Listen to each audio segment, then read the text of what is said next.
back to another episode of A Seat at My Table. This is Chef Luis Sanchez, and I am really excited today because we're gonna make some pasta, which is probably my favorite thing. And we're making this pesto sauce that's a little bit different than your traditional pesto. It's a Peruvian-inspired pesto sauce, and we're making a chicken milanesa to go with it, which is a breaded chicken breast. Easy to make, something that your whole family is gonna love, and I want to show you how to make it. So let's go to the kitchen and let's get cooking.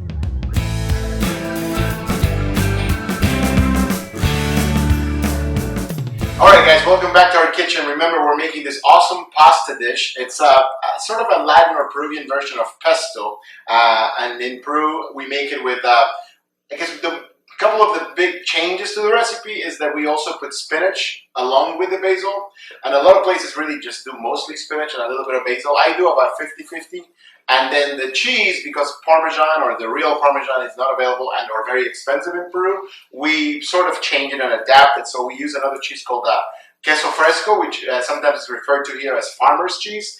And that's going to come in a container. It's mainly a Mexican product, and it comes in a container that looks like this. And it's in a little bit of water, and it's easy to crumble. It's sort of the texture of feta, but it's not nearly as salty, so it's much easier to eat and much easier to control when you're seasoning things. So we're gonna use that, and then it's gonna be a pasta with the pesto sauce, and we're gonna throw in a milanesa on top. So milanesa is sort of like a breaded cutlet, and we make them out of beef, or in this case, out of chicken, which is my favorite way to eat it. So we have 2 large chicken breasts in here, and this should be enough for 3 to 4 people because they're large. Each breast is probably about 10 to 12 ounces, I'm assuming. So we're gonna do a couple of things with the chicken.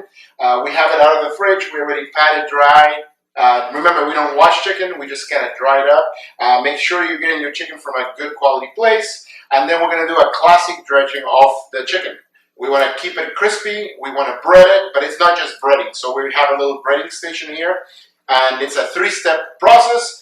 In the first one, we have salt, we have actually flour, garlic powder, salt, and pepper. The next station, we have 1 cracked egg that we just beat a little bit with a splash of milk, salt, and pepper.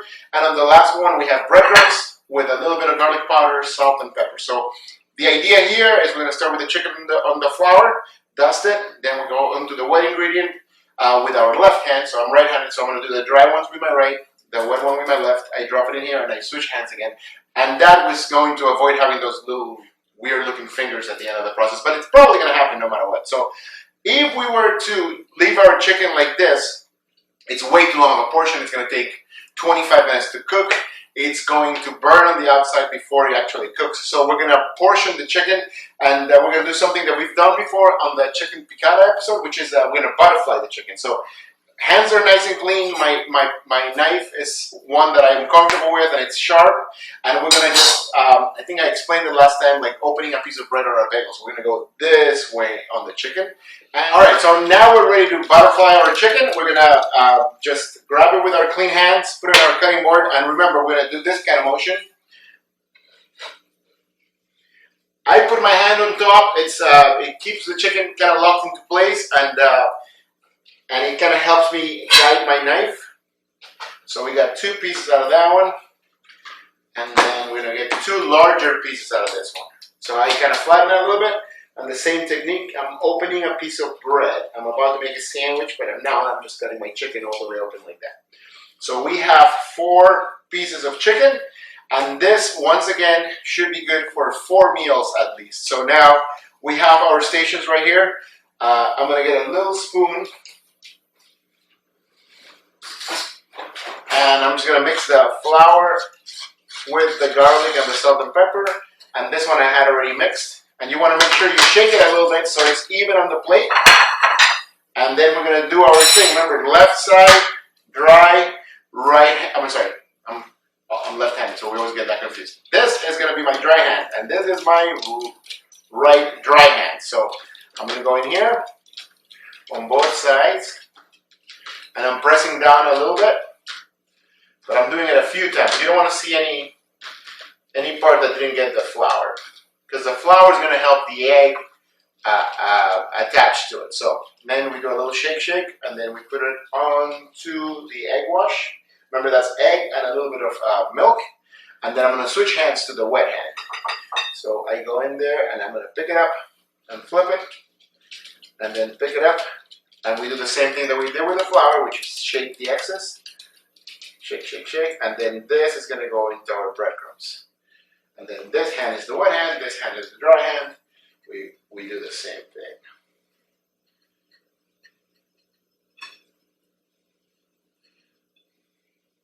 Some people do another full pass at this. They go flour, egg, breadcrumb again, but I don't think we need to do that. So that's one, all done. Shake this off, and then we're going to keep doing the same thing. And at this point, since we're going to do other things, we're going to make our pesto, we're going to cook our pasta. This 4 breaded pieces of chicken can live in your refrigerator for a while, and then we'll just get them out a couple of minutes before we saute them, because you don't want them straight out of the fridge into the saute pan. So we will see you here when we're making our pasta and our pesto. So see you guys soon.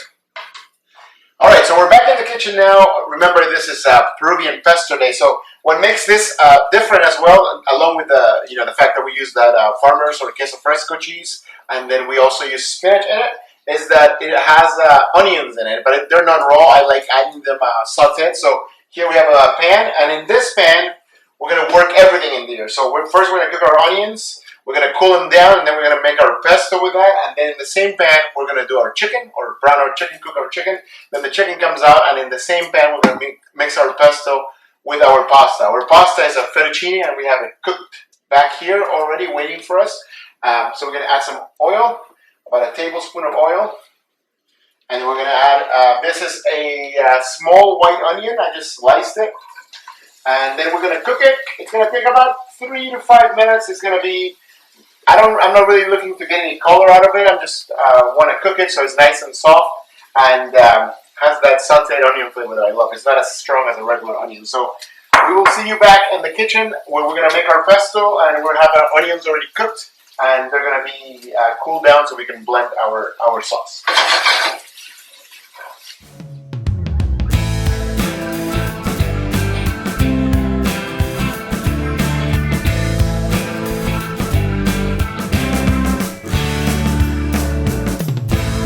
All right, we're back in our pesto station. Remember, we have our chicken that's been breaded on the 3 station that we showed you earlier. That's in the refrigerator. We have our pasta that's fully cooked, and we sauteed the onions, and that's here. It's fully cooled, so we're going to use it in the blender now, and we're going to make our pesto. This could be used also as a dip, and on different things. You can make a lasagna and layer this, along with your basic tomato sauce.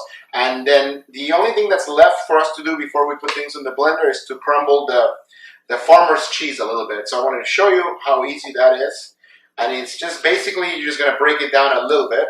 And it's going to take you like 30 seconds. I'm almost done with it. And then we're going to add that to the blender. And we have our oil and our milk and our garlic, salt and pepper. And in this big bowl, I have a mixture of the basil and the spinach. So we're going to go with a little bit of liquid first. Because if I put all the dry ingredients there, the blender, especially this one, which has been with me for many years, and I don't want to get rid of it because I love it, it's going to suffer a little bit. So we're going to put a little bit of that and a little bit of our oil in there. And we're going to put our garlic in there. And then we can start adding the other ingredients. I'm going to throw in the onions. There's a little bit of that oil that we cooked them in there. Please throw that in there. Don't waste it, because we're going to add oil to this anyways. We're going to add some of our green, the spinach and the basil mixed together, and a little bit of our cheese. And we're doing this sort of on batches. You don't want to overcrowd your blender and overwork it at first. And then I'm going to get another spoon because we're going to taste as we go. Things like the queso fresco, they have a little bit of salt. I know for a fact I'm going to add more salt to this, but I won't know how much until I taste it. So cover this up. I hope it's plugged in, and here we go. All right.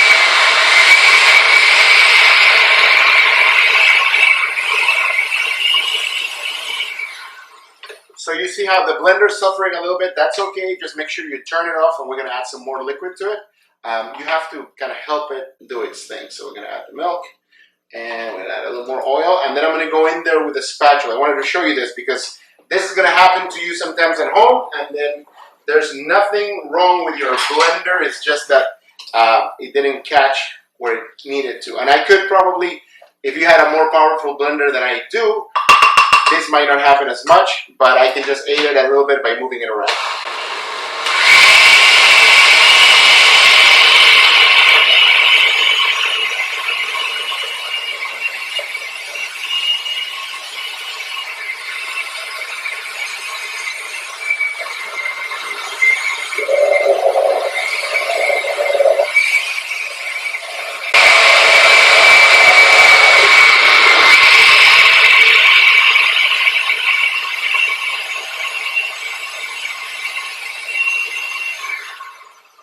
We're gonna stir this again, and we're almost there texture-wise. So we're gonna add a little bit more of our pesto, or our spinach and basil mixture. And at this point, I can tell that I'm gonna need a little bit more milk. So I'm gonna grab my milk and just add it to it. And so this is what happens when you do a one-take cooking show. And this is what's going to happen to you in your kitchen, this is a good example. So if you see, like, I miscalculated it, so I didn't have enough milk here in front of the camera, so that doesn't mean it's wrong, it's just going to take one more step to fix it. So we're going to add a little bit more milk, and then we're going to go back and blend.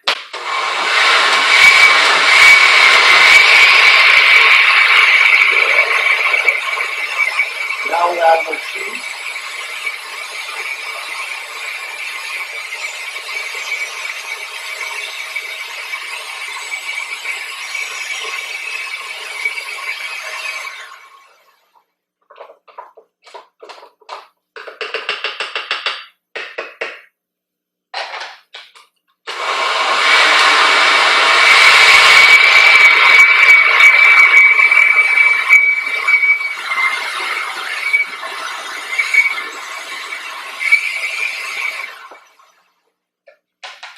And now we're going to taste the salt and pepper. It's really good. It's sweet from the basil, and it definitely needs salt, a good amount, and it needs pepper. And even though I taste the garlic and the onions, I think it needs a little bit more garlic. So we're going to go in there and add more garlic. So this is also a personal preference. It's what you like. I like something like this that's going to be a sauce in my pasta to be really like pungent. So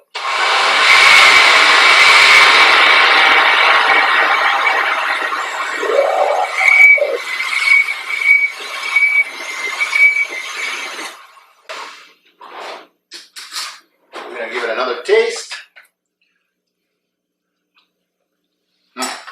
That's really good now. So we have our sauce made. Now we're going to flip our cameras over here to the fire, and we're going to saute our chicken. And in the same pan that we do our chicken, we're going to remove the chicken, and we're going to add our pasta and our sauce, and we're going to finish the dish in one pan so there's less stuff for you to wash. So I will see you guys back in a couple of minutes.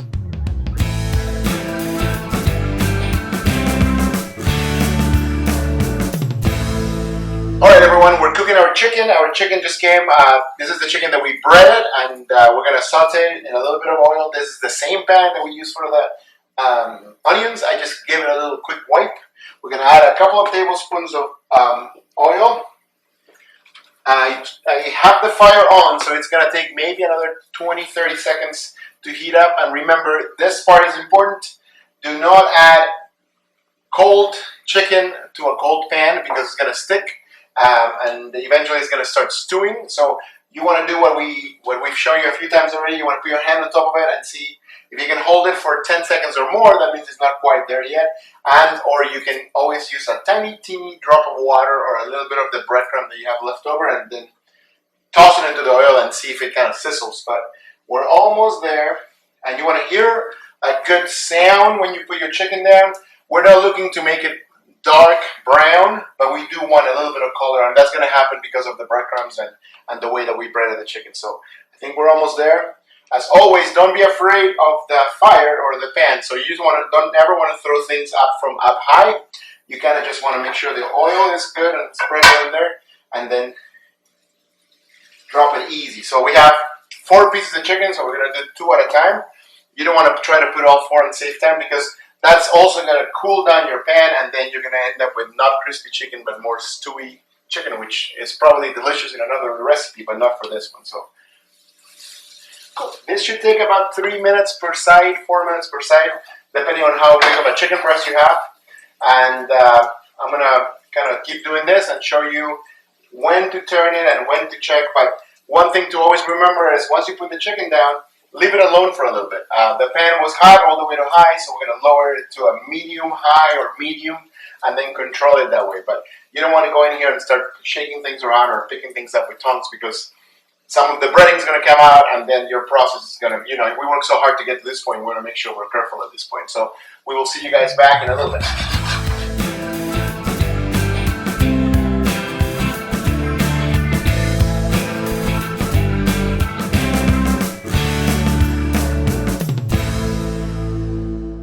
All right, our chicken is fully cooked. I'm about to pull the second batch in, so it's nice and brown on the top and bottom. And I'm going to set it aside. And like we talked about, we have our fettuccine pasta that we already cooked. Remember, when you cook pasta, you want a good amount of water with a good amount of salt. The water should taste like ocean water. That's how I learned it. So get used to getting a little spoon and tasting things as you go. So that's an important thing. And I just follow the package instructions on how to cook it. And there normally will be something that says al dente, which means that's kind of what you want. You don't want to overcook your pasta because it's going to be kind of like mixed with the sauce. So this is a very hot pan. I'm going to turn the fire off for a second, and I'm going to do a little shake of the pan in here, and I'm going to bring it back. So the pan is really hot. We're going to add our pesto and our pasta in here. I'm not even going to turn the fire on yet because this pan can hold a good amount of heat. And I'm making one plate right now, so we're not going to go, we're going to give you the amount of a serving. So in here we're going to add our pasta that's sitting on the water.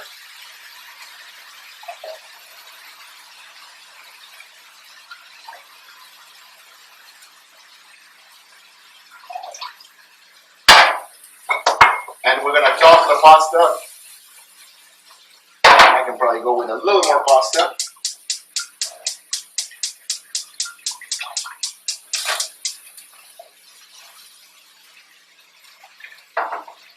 Right now what we're doing is heating our pasta and then heating our sauce. And we want to make sure that we have enough sauce that it covers the noodles. And also the heat is going to reduce a little bit of the liquid, the milk that we put on the sauce, and it's going to bring it all together.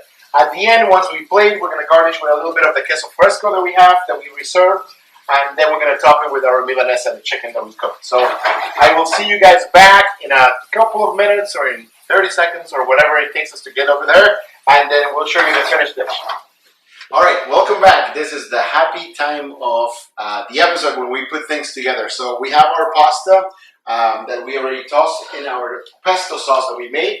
We have our chicken that's finished, and now we're going to plate. I found this long plate, and I think it's going to work really well because the chicken is a large piece. So make sure your pasta is nicely tossed on the sauce. You can always add more sauce at this point too, because we made a good amount. So I like to lift it up a little bit, and then we're going to kind of do that to the best of your abilities.